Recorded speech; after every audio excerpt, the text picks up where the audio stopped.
Amigos, hola a todos. Están de nuevo en el proyecto Dirigibles de Nueva Generación. Tenemos una sección, una serie de podcast, y hoy tenemos otro invitado, Alexander Ichenko. Sasha, gracias por venir.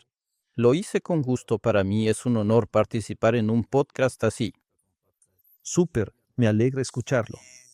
Y hoy vamos a conocerte mejor.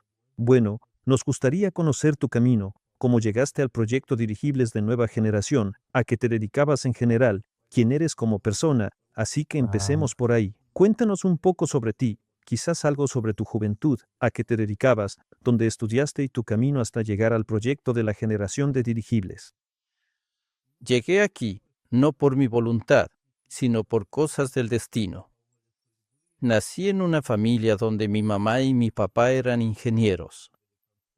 Mi papá se dedicó, se podría decir, prácticamente desde el principio de su carrera a la aeronáutica. Es decir, cuando en la Unión Soviética impulsaron una nueva ola de la aeronáutica, contrataron especialistas a principios de los 80 cuando decidieron reactivar ese tema, y él se subió a esa ola y empezó a trabajar en el DKBA. Por eso, no se puede decir que yo de la nada quise dedicarme a la aeronáutica, o sea, realmente, de repente. En algún momento, se volvió parte de tu vida misma. Siempre ha sido parte de mi vida, por extraño que parezca. No puedo decir que sea fanático de la aviación. Mi abuelo era piloto, mi padre ingeniero, y naturalmente terminé en este ámbito desde niño. La primera vez que volé en globo aerostático fue a los 9 años. Recuerdo cuando empezó todo, cuando se fueron del DKBA. Mi padre terminó la Baumanka y con mi madre, tras graduarse, los asignaron a Korolev. En un principio, ambos debían dedicarse al espacio, pero ella sí se quedó trabajando en el área espacial, mientras que a él no le salió bien. Él estuvo en Tsnimas, luego se fue a trabajar al DKBA. Su camino fue heroico. Todos los días viajaba 3 horas de Korolev a Dolgoprudny, de ida y luego de vuelta. Y eso era en una época en la que no era común hacerlo en tiempos soviéticos. Yo le tenía celos a su trabajo porque nunca lo veía y los fines de semana seguía trabajando, ni siquiera se le podía hablar. Bueno, luego, sí, se dio así que en los años 90, él y un amigo suyo pegaban trampolines, todo tipo de figuras inflables, y todo eso era para eventos masivos. Participé en un desfile de Moscú. Iban coches, figuras. Tenía 16 años. Ayudábamos a levantarlas, saltábamos, saludábamos. En algunas exposiciones la temática era parecida. Luego, tuve un periodo relacionado con la aerostática, 3 o 4 años. Eso era con aerostatos estándar. También era un antiguo colega suyo del DKBA. Él tenía sus propios aerostatos estándar y también eran corporativos. No sé si se puede mencionar la empresa. No. Allí estaban MTS, Nescafé. Antes era simplemente MTS, con el logotipo, y para Nescafé era una taza. Y ellos hacían pedidos regularmente, íbamos a diferentes eventos. También instalábamos aerostatos allí, no eran vuelos, extendías los cables y te quedabas ahí. Son esos mismos desfiles donde inflan enormes. No, no eran desfiles, eran acciones publicitarias. Normalmente durante los días de la ciudad o de distrito. Recuerdo 2 años nuevos en Mepetkovo. Por suerte, no fui. Mis amigos trabajaban allí. Estaba su amigo, Pavel Kononenko, piloto, que ahora es maquinista de vapor. Él solía ser piloto allí. También estaba Blagov. Y el equipo cargaba globos, envolturas, cuerdas y movía a la gente. Todos mis amigos solían estar ahí. ¿Era alguna organización aparte que se dedicaba a la fabricación de esos mismos aerostatos? A la explotación. De diferentes formas. ¿Y así fue como tú participaste de alguna manera allí? Equipo de aerostato. ¿Cuándo fue eso? ¿Cuántos años tenías? Bueno, desde los 19 hasta los 22 o 23 años. Íbamos de Moscú a San Petersburgo, a Krasnodar. ¿Qué había de interesante allí? Llegamos allí, era el día de la ciudad, y durante todo el día hubo varias, o mejor dicho, muchas diversiones. Trajeron como 5 aerostatos de aire caliente. Entonces los levantaron. No hubo más diversiones. Todo eso lo patrocinaba MTS. Había 20 guardias de seguridad de MTS, 5 globos y miles de personas borrachas que intentaban colarse y querían tocar y volar. Cuando empezaron a desmontar los aerostatos, la gente empezó a lanzarles botellas. Eran eventos duros. Me hacía gracia, era el día de la ciudad, poníamos nuestro aerostato. Había un escenario, nuestra tarea era animar a la gente. Recogíamos todo y empezaba el evento principal. Siempre me pasaba eso, te pones a pensar y ahí estás. A veces éramos 2 o 3 personas, el globo y la multitud. Vas caminando, la vas moviendo, pero la gente se va apretando. Sí, luego el escenario empieza a funcionar, la multitud se va para allá y es como fiu. Salvación. Ahí, todo eso se sentía mucho. Pienso, si dejaran entrar a la gente ahí, creo que algunos saldrían volando en esos aerostatos. Solo dals la oportunidad. ¿Son muy grandes? ¿Un aerostato de aire caliente? Sí. Es bastante grande. Puede transportar a 4 personas. Se hacen paseos. Nosotros teníamos otra especialidad. Normalmente hay gente que se dedica a paseos. Se puede volar, suben a la gente en la canasta, se elevan y recorren distancia. Hay aerostatos de aire caliente para paseos y también publicitarios. Son los mismos. Simplemente nos pagaban por estar en algún lugar entre la gente. Cuéntame un poco sobre tu camino como estudiante. ¿Dónde estudiaste? Estudié en el Instituto Mirea, el Instituto de Radioelectrónica y Automatización de Moscú. Mi especialidad era diseñador de equipos y dispositivos radioelectrónicos. No lo terminé, si eso importa. Puedes cortar esa parte. Después estudié la licenciatura en IT en el Institute of Energy. También intenté estudiar en un colegio técnico en control de naves espaciales, algo por el estilo. O sea que había cierto interés por el espacio. Eso fue en Korolev, sí, algo así. Es muy simbólico que además fuera en Korolev.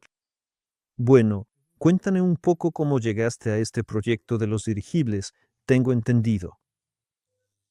Luego tuve un tema relacionado con la aeronáutica. Fui a China y trabajé como operador de una estación terrestre de control con un enorme aerostato llamado Puma. Después trabajé 5 años en Abgur como ingeniero de pruebas, es decir, probábamos componentes individuales y, como parte del equipo, participé en la operación. Allí teníamos varios tipos de equipos de ese tipo.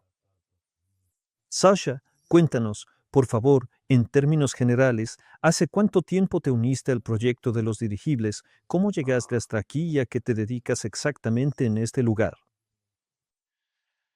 Me uní al proyecto en noviembre. Me invitaron. Entonces llegaste aquí desde el principio, o sea, en noviembre del año pasado. Sí, en noviembre del año pasado me invitaron a encargarme de las válvulas porque hace 1 o 2 años también trabajé en la empresa Atlas, que estuvo entre Abgur y este proyecto precisamente con válvulas. ¿Ya te dedicabas a eso allí? Sí, hace 2 años. Con Subkevich hicimos válvulas para Brin y las enviamos. ¿Para RIM? A través de los israelíes, que también se dedican a los dirigibles. Él nos contactó a través de Israel para que le fabricáramos. Yo personalmente armé 10 válvulas. Entonces, ¿ahora tus válvulas están ahí? No lo sé. Oye, pero el simple hecho de que hubo tal solicitud y pedidos. ¡Qué bien! También les hicimos un sistema de trasvase de helio, pero no lo quisieron. Lo pagaron, lo hicimos, pero no les convenció. Me parece que estaban probando diferentes opciones. Claro, sí. Parece que al final definieron un concepto propio. Sí, porque para ellos no es tan caro encargarlo. Entonces, ¿desde noviembre ya estás en el proyecto? Sí, en el proyecto Aeronova, o sea, mi función ahora, sí, junto con mi colega Sergei Bebeschagin, nos encargamos de los conjuntos VGS, que básicamente son ventiladores y válvulas. ¿Su modelado? Sí, sí, los modelamos en el sistema de diseño asistido por computadora T-Flex. Sí, los hacemos ahí. También aquí tenemos una impresora 3D, donde intentamos imprimir todas las piezas que podemos, aunque tenemos bastantes opositores que dicen, ¿para qué hacer eso? Se puede comprar todo en AliExpress y cosas así, pero como ahora ha surgido esta tendencia de la impresión 3D, podemos imprimir formas complejas y probarlas sin tener que acudir a los talleres. O sea, hasta qué punto se puede hacer todo de plástico es una cuestión, pero nosotros intentamos hacerlo todo. Bueno, aquí probablemente no esté de acuerdo con quienes dicen para qué hacerlo. Me parece un paso importante, porque al final vamos a poder realizar la mayor parte de la producción por nuestra cuenta y para eso necesitamos pasar por estas etapas. Sí, no necesariamente nos saldrá bien de inmediato, pero aunque algunos se burlen de la sustitución de importaciones, debe existir. E incluso si algo es de menor calidad, a veces vale la pena usar ese producto inferior para. Para ganar experiencia. Sí, también tenemos nuestros propios especialistas y estos forman a otros, creando una infraestructura completa. Y de esa manera, podremos abarcar la mayor cantidad posible de áreas. Sí, en el futuro esto incluso será una base para el porvenir. Además, la experiencia negativa también es experiencia. Por supuesto, creo que hay que esforzarse al máximo para formar personal calificado. No todos tienen que revender alguna pieza. Y cuanto menos tengamos que pedir componentes ya hechos, mejor. Es preferible producir todo por nuestra cuenta. Claro, no es bueno el aislacionismo total, pero hay que mantener cierto equilibrio, al menos los componentes principales. Sí, al menos debe haber personas que lo hayan intentado, aunque no les haya salido bien, pero gracias a esa experiencia pueden incluso elegir un producto basándose en lo que saben. Ellos intentaron hacerlo y ya tienen experiencia en ese ámbito. Entienden más a fondo que quienes simplemente eligen productos ya hechos. ¿Y cómo es tu proceso de trabajo? ¿Al principio hacen modelado 3D de esto? Al principio recibimos una especie de especificación técnica de parte de nuestra dirección. Mi jefe es Subkevich. Él, como una persona competente con un gran bagaje de conocimientos, formula la especificación técnica. A veces incluso puede decir cómo hacer ciertas cosas, pero aún así tiene un enfoque muy flexible. Si propongo otras soluciones, lo entiende y lo acepta. O sea, empieza por ahí y luego sí, mi función principal al principio es desarrollar el modelo 3D. Después del modelo 3D pasamos a la impresión, imprimimos y luego comienza el ensamblaje. Ahí también hay algunos mecanismos móviles. Todo se tiene en cuenta y se desarrolla en el modelo 3D. Sí, y luego tenemos un banco de pruebas, lo colocamos ahí. Sí, creo que muchos lo han visto más de una vez. Hay un especial. ¿Cómo se llama eso? Banco Air Gas Receptor. Receptor, sí. Es decir, Es un pequeño compartimento voluminoso de aire donde se colocan esas válvulas y, de hecho, ahí se prueban para detectar posibles defectos o, por el contrario, para mejorar esa misma pieza de repuesto. Y después de eso se puede instalar en la aeronave y verlo ya más cerca de las condiciones reales, porque el banco de pruebas también es como un caballo en el vacío, pero ya no es simplemente algo que giraste en las manos. Verlo en condiciones reales. Es decir, se pasa por etapas desde el pliego de condiciones hasta la modelización por computadora, la producción, las pruebas en el banco de pruebas y luego la explotación experimental ya en la aeronave. Es decir, tenemos un ciclo bastante completo. Y además, lo nuestro es bastante innovador. La impresión 3D, aunque ya se ha popularizado bastante, todavía mucha gente sigue siendo escéptica al respecto. Pero nosotros tratamos de sacarle el máximo provecho. Esta área está en constante desarrollo. Los impresores mejoran. Hace poco estuviste en una exposición con Sergey, buscando nuevas soluciones y novedades en este ámbito. Materiales y tecnología mejoran. Sí, este campo se desarrolla muy activamente ahora. Además, evoluciona hacia el consumidor común, es decir, muchas personas ponen impresoras en casa y fabrican cosas. Pero también ocurre el proceso inverso, es decir, el industrial. Por supuesto, no es completamente industrial como en la producción en serie, pero si en algún lugar se necesitan piezas únicas, no cientos de miles. Esto ya se está convirtiendo en una solución adecuada para ese tipo de tareas. Quizás algunos no lo sepan, pero ahora ya existen impresoras capaces de fabricar piezas de metal. Y, por lo que sé, en cuanto a la excelente calidad, la notable resistencia y la alta densidad, estas piezas no tienen absolutamente nada que envidiarle a las piezas que son hechas en un torno. Sí, sí, sí. Genial. Por eso, también estamos considerando tecnologías, y si en algún momento entendemos que lo necesitaremos, Sí, sí. también tendremos algo así aquí. Trabajaron en las válvulas para el Nova 01, lo vi, y ahora ya están trabajando también en las válvulas más grandes para el Nova 2 minutos. Sí, ya se está trabajando activamente, o sea, vamos a tener que comprar más impresoras con un área de trabajo más grande. Pero, en principio, incluso con las que ya tenemos, ya estamos trabajando. El prototipo está prácticamente listo. Sí, logré meter lo que tenemos, colocándolo en diagonal, poniéndolo hacia arriba. Por supuesto, después no voy a imprimir las piezas que irán en el aparato, pero como prototipo sí, las imprimí. Ahora estoy ensamblando las partes móviles. También las imprimí todas completamente en plástico. Después habrá algunas varillas y elementos separados hechos de metal. Pero ahora, para comprobar el esquema cinemático, todo está impreso en plástico y así se podrá ver si da la presión necesaria, si lo soporta y se podrán revisar todos los demás parámetros.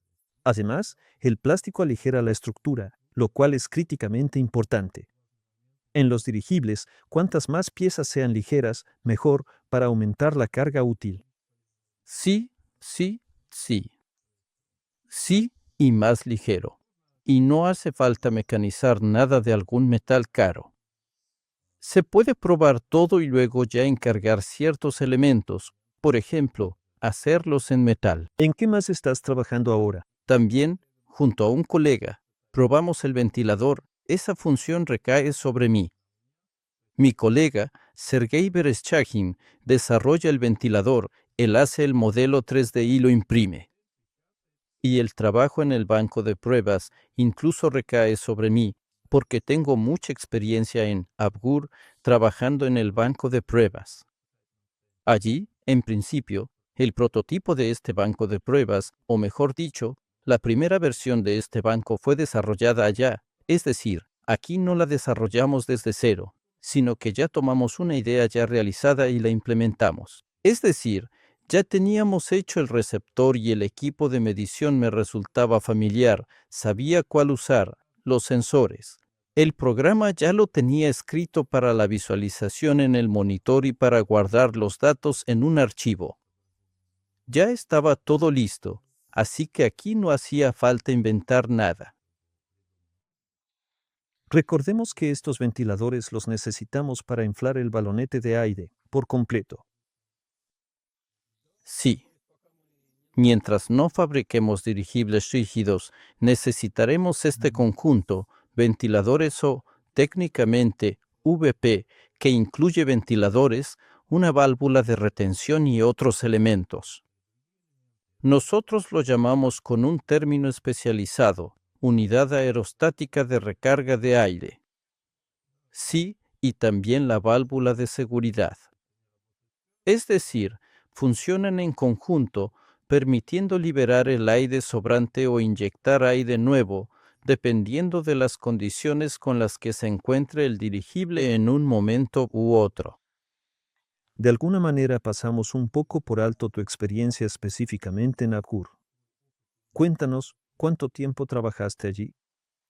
Bueno, de manera intensa trabajé en Abgur durante unos 5 años, sí. O sea, también fue interesante porque llegué justo cuando había un pedido estatal de defensa y pude observar y participar en todas las etapas, empezando por la primera idea.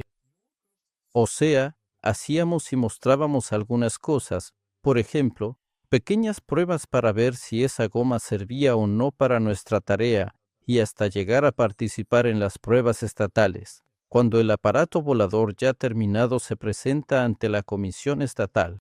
Es decir, llegan muchos militares y ellos deciden si aceptan o no ese aparato para su uso. Sí. La compañía que se encargaba de la electricidad bajo Chubais, no recuerdo cómo se llamaba, era, en general, una gran empresa rusa que vendía electricidad a la gente y a las empresas, y decidieron, con la ayuda de dirigibles, precisamente dirigibles, monitorear las redes, o mejor dicho, su infraestructura. Y para el departamento en Kearsarge, construyeron precisamente un dirigible dromo. Compraron un hangar, un campo. Hace mucho tiempo, luego se organizó en alguna estructura aparte. Se construyeron varios AU-30, es decir, se planeaba que llevaran equipo a bordo. Iban a volar, por ejemplo, a lo largo de las líneas eléctricas y monitorear, digamos, la situación, toda esa infraestructura. Sí, sí, sí. ¿Qué tan exitoso fue este proyecto? ¿Se realizó? El aeródromo de dirigibles y el dirigible sí se realizaron, pero la función posterior de monitoreo de la infraestructura no funcionó completamente. Ni siquiera voy a decir, o mejor dicho, no sé por qué razones, pero sí. Bueno, quizás en futuros podcasts le preguntemos a nuestra generación mayor, tal vez ellos sepan, han oído esto. Sí, Abgur tuvo también varios proyectos de construcción de dirigibles para el extranjero. Hubo un proyecto que, en mi opinión, fue el más exitoso. El dirigible fue operado por un príncipe en Tailandia. Yo tuve contacto directo con una persona que vivió varios años en Tailandia. Allí realmente volaba. Había un príncipe de la realeza, un miembro de la familia real. Él era simplemente un fanático de la aviación. Tenía aviones, helicópteros. Y en algún momento quiso tener un dirigible. Le hicieron un dirigible.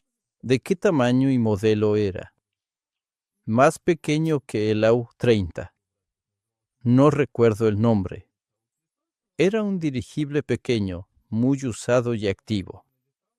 Allí vivían empleados de Abgur. Que ayudaban, digamos, con el mantenimiento. Sí, mantenimiento. El príncipe se los llevó bajo su tutela, por así decirlo. Sí, sí, sí. Un buen trabajo de proyecto. Allí, sí, según lo que él contaba, por lo que entendí, fueron los mejores años de su vida. Por cierto, ¿Qué fue del destino de ese dirigible? ¿Cómo terminó todo? No, la envoltura quedó inutilizable y no se logró fabricar una nueva. Y, en general, el desarrollo de los dirigibles en Rusia se detuvo. ¿Tú qué opinas? ¿Por qué tantas organizaciones? No tantas, varias. En mi opinión, la razón por la que el tema de los dirigibles se frenó un poco es porque no pudieron competir con la aviación, principalmente por su uso en condiciones militares, ya que eran como dos estructuras paralelas. Era difícil que funcionaran en ese entonces, porque al final de cuentas se solapaban en el mismo ámbito. Y en el marco de la competencia, la aviación ganó porque está mejor adaptada incluso para fines militares. En el uso, en la explotación. Para su operación no necesitan enormes hangares, o sea, probablemente resultó más barato. No, lo más importante, creo yo, es por sus funciones de combate. Es decir, en ese entonces los objetivos eran un poco diferentes, militares. Y precisamente en cuestiones militares, los aviones son más rápidos y más baratos de construir. Necesitan, digamos, menos personal para ponerlos en marcha. Y en general, son más pequeños, compactos, móviles y maniobrables. Para fines militares en ese momento, esto era, digamos, más ventajoso. Ahora, creo que sí, los aviones y los misiles poco a poco los van a desplazar. No sé si mi reflexión encaja del todo en el podcast. Misiles y drones. Así que ya veremos en el futuro quién queda fuera de la historia. Bueno, ¿tú qué piensas sobre los dirigibles? ¿Tienen futuro? El futuro de la aeronáutica es incierto. No va a desaparecer porque en términos generales existe la fuerza de Arquímedes y esa tampoco va a desaparecer. Y la gente de todos modos va a seguir intentando aprovecharla. Es decir, de una forma u otra, las formas a las que estamos acostumbrados, como los dirigibles con forma de cigarro, sofisticados, complejos. Pero así como la fuerza de Arquímedes no va a desaparecer, tampoco lo hará el deseo de las personas de aprovecharla. Y de una forma u otra, creo que en algún momento aparecerán algunos aparatos que se volverán de uso común y permanente. Personalmente, incluso sé quién los va a fabricar. La empresa Aeronova. ¿Cómo ves nuestra actividad en general, la construcción de dirigibles, digamos, dentro de unos 5 a 10 años en el futuro? Bueno, todo depende de la estabilidad. He visto muchas veces que si hay estabilidad y un grupo de personas está junto, y si no tienen una dirección loca, surgen vínculos internos y, de todas formas, terminan entregando un producto. Si no surge una situación donde cada uno tira para su lado, unos quieren una cosa, otros otra, y otros una tercera, hay estancamiento. Pero si hay un desarrollo hacia adelante, entonces resonancia. De manera planificada, entonces los resultados también empiezan a aparecer. Me parece que nos movemos en un trabajo planificado y por etapas. Por eso, primero tenemos un dirigible pequeño, luego uno más grande. Sí, esta es la idea.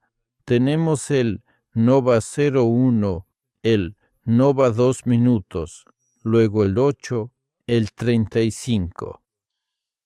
Si todo sigue desarrollándose igual, no falta mucho para que los dirigibles vuelen sobre Rusia.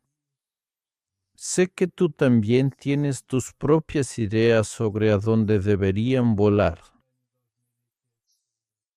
De eso hablaré en otro podcast, tal vez. Así que sí, tenemos empleados que piensan que ni siquiera deberían limitarse a la región del país, que deberían volar en la atmósfera de otros planetas. Y, o sea, en realidad, tal vez no todos lo sepan, pero los aerostatos volaron en Venus. Sí, tenemos a Dmitry Sergeyevich Kmel, que los lanzó allá. En los años 80, sí, la URSS hacía cosas así. Cuando lo escuché por primera vez, me pareció ciencia ficción, pero de verdad, existieron esos proyectos. Así que, tal vez, no está tan lejos el día en que haya dirigibles y aerostatos en el planeta Venus. Aún así, creo que primero hay que dominar nuestros propios cielos y ya después avanzar hacia otros planetas. Sí, nuestros territorios son enormes, inmensos, y aún no han sido explorados del todo. Y realmente no han sido explorados, sí. Además, está el tema de que ahora la gente, digamos, ya ha conquistado la superficie terrestre y quiere expandirse más allá, es decir, hacia las profundidades marinas, no, y también hacia arriba. Y quedan zonas sin explorar, por ejemplo, la estratosfera, donde los aviones no pueden volar normalmente. El espacio aéreo, sí, desde hace mucho atrae a la gente. Claro, no se puede decir que sea completamente seguro, esa altura, pero sí, creo que algunas ciudades voladoras todavía están esperando su momento, o sea, perfectamente podrían ser compatibles con alguien. Claro, ahora me voy a poner a fantasear, pero perfectamente podrían ser algunos campos magnéticos, depósitos de gas en parte, sí, ese gas podría estar relacionado con alguna, digamos, bioquímica o biogenética. Allí podrían vivir algunos organismos modificados que produzcan gas y llenen esos depósitos. Además, sí, algunos campos magnéticos, colchones, sí. De hecho, ni siquiera hace falta fantasear, basta con mirar hacia el futuro y ver que esto también puede y debe funcionar. El primer paso para esto será lanzar un dirigible al cielo. Y por eso, sí, no hay que olvidar este tipo de tecnologías, es decir, siempre deben estar en el centro de atención. Quizás no sea de interés para todo el público, pero sí para ciertos grupos que estudien y no olviden la aerostática, y que siempre intenten aplicarla aquí, allá, tomar algunas tecnologías nuevas, probar a usarlas, sí, porque es un potencial muy valioso que realmente no debemos perder bajo ninguna circunstancia. A mí, por lo menos, me da curiosidad e interés de volver los dirigibles, pero ya a un nivel moderno suficiente al que se ha desarrollado hasta hoy. Porque, por lo que entiendo, desde aquellos tiempos no ha habido ningún super know-how en esta dirección. Y ahora podemos crear realmente un aparato moderno, aplicando las soluciones que existen actualmente. Y ya será un aparato digno que cumplirá eficazmente con sus tareas. Y luego, perfeccionándolo de manera sistemática, aplicar aún mejores soluciones. Se podría hacer ahí una especie de nave espacial de verdad, no sé. Sí, así es. Si no intentamos de inmediato crear gigantes, sino que avanzamos con pequeños pasos, aplicando tecnologías. Quizás, si en algún momento surgen algunos problemas, esperar un poco al desarrollo de estas tecnologías, entonces en un futuro cercano, creo que los dirigibles surcarán los cielos de nuestra Tierra. Incluso sin esperar tecnologías adicionales, ya funcionaban hace 100 años. Simplemente se hace lo mismo que se hacía hace 100 años, pero se incorporan soluciones modernas con materiales, motores, baterías y la inteligencia artificial necesaria. Y esto ya funciona, igual que funcionaba en el pasado, solo que de manera más eficiente, más ecológica y aún más segura. Es más, por ejemplo, hace poco vi a un bloguero que estaba transmitiendo desde Suiza y, para mi sorpresa, sobre el fondo de los Alpes volaba un dirigible. Si no hubiera sabido que era un dirigible, probablemente no habría identificado ese objeto, pero así lo vi y pensé, ah, claro. No se puede decir que estén olvidados y ya no existan. Existen en cantidades muy limitadas y cumplen funciones específicas. Sí, Ahora se usan en turismo y a veces para tareas concretas de científicos especializados. Hace poco vi que los chinos en el altiplano del Himalaya elevaron un enorme aerostato a varios kilómetros de altura. Ahora tengo miedo de equivocarme, pero no era a 10 kilómetros de altura, tenía un volumen de 9.000 metros cúbicos. Sí, en realidad hay muchas tareas que pueden realizar. Por ejemplo, telecomunicaciones y radiocomunicaciones, también observación y geología. Estas tareas son bastante específicas porque al fin y al cabo existen los satélites, existen los drones, pero si se buscan, incluso con las tecnologías que hay ahora mismo, perfectamente pueden ocupar un nicho determinado y muy particular. Y sí, aquí lo principal es que tanto el equipo de personas como las tecnologías sigan siendo funcionales, porque, por ejemplo, yo observo al equipo en el que participa mi padre y, en general, la vida de la comunidad de aeronautas. Esto ocurre de vez en cuando, es decir, en algún momento la gente se reúne, trabajan juntos durante 3 a 5 años. Ahí ya se ha formado un equipo, pero luego, de repente, todo eso deja de existir. Quedan algunos adeptos, fanáticos de este asunto, y la mayoría se dispersa hacia otros proyectos. Luego, de nuevo, surge financiamiento o simplemente el interés de alguien y la gente vuelve a reunirse. Una nueva ola de interés. Y así es como sucede, sí, pero no es que haya un desarrollo dirigido y continuo. Ocurre en estas especies de ráfagas y por eso no se puede decir que todo se pierda por completo. Pero no hay un desarrollo planificado y estable. Cuéntame, ¿qué te parece en general el ambiente en nuestro equipo? ¿Te gusta todo? ¿Te llevas bien con todos, por así decirlo? La verdad es que me sorprendió mucho el ambiente que se ha formado aquí. Cuando llegué y vi que realmente la gente quería construir un aparato volador, me sorprendió de verdad. Es decir, realmente reina un ambiente muy cordial. Claro que hay algunos matices, pero en general aquí de verdad hay un entorno creativo que invita a crear cosas nuevas. Ya sea en el ámbito mediático, veo que aquí la gente también tiene espacio para desarrollarse. Y se puede crear sin muchas restricciones en el sentido técnico. En el área en la que la persona se especializa, sí. Sí, sí, sí. Aquí, para mi sorpresa, no solo nos dedicamos a la aeronáutica. Tenemos un departamento que trabaja con motores y otro que se encarga de desarrollos innovadores, casi creando motores espaciales. O sea, me sorprendió tanto porque yo pensaba que aquí como mucho habría solo dirigibles y ya, tal vez algún que otro streaming. Pero no, aquí hay toda una comunidad de personas, y sí, cada quien está apasionado por lo suyo. Eso permite desarrollarse en esta dirección, porque de una forma u otra está relacionado con el trabajo general que hacemos. Y es muy interesante observar cómo personas de ámbitos que parecían incompatibles empiezan a conectar entre sí.